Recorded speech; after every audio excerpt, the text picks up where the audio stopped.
Revelation 4995. From the 6th of November 1950. The Father's concern for his children.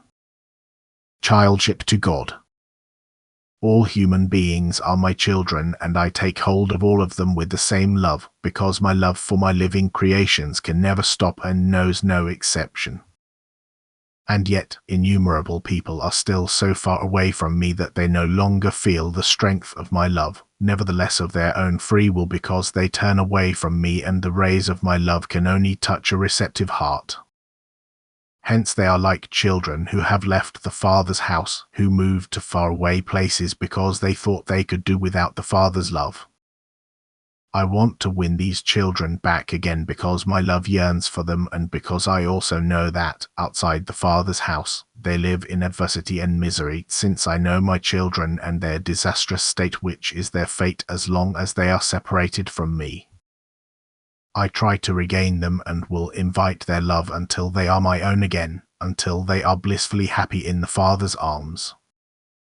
Nevertheless, an infinitely long time may pass by before I reach my goal. However, I am forbearing and patient, and my love knows no bounds.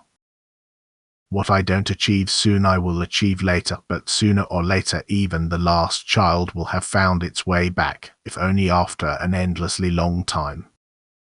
I will achieve my goal for certain. However, as long as they are distant from me, my living creations must still suffer indescribably, and therefore I try to shorten their state of suffering by using every means to break down their obstinacy and by revealing myself to them as the most loving Father.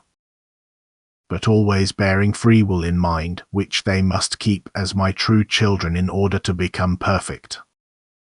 They shall attain the childship to God and become akin to me in everything. As true children they shall come into the Father's inheritance and create and shape with me in eternal happiness. Only on earth can the souls achieve the goal of maturing into my true children. They are set the highest and most glorious goal. Yet, how little it is striven for by people to whom I, as Father, want to prepare the most glorious fate. In the past they became enslaved by my adversary and allowed themselves to be influenced by him, and this situation of bondage must first be severed by them before they can be accepted into the Father's house. They must renounce this world which is his realm, that is, they should not desire the attractions and pleasures of this material world, but must direct their will towards me and, like lost children, yearn for paternal protection and paternal love. Then I will come to meet them in order to show them the way which leads them safely back to me, back into the Father's house.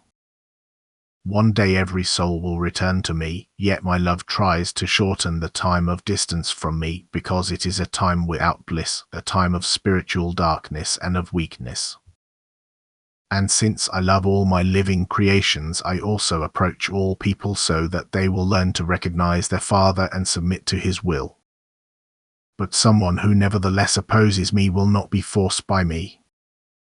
However, he prepares a burdensome fate for himself, he deprives himself of heavenly blissfulness, he forsakes precious treasures for the sake of transient earthly possessions. And he will still remain separated from me for an endless time and will thus be controlled by my adversary. Yet always because of his own fault. Amen.